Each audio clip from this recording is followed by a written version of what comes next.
Hello दोस्तों, राधे राधे। मैं माला प्रजापति हमारे यूट्यूब चैनल में सभी दर्शकों का स्वागत करती हूँ, अभिनंदन करती हूँ।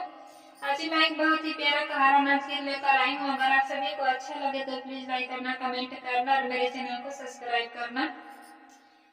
ऊंचे ऊंचे नीची है जगतिया, नया घड़िया फूटे फूटे मोरे भाऊजी, नया घड़िया फूटे।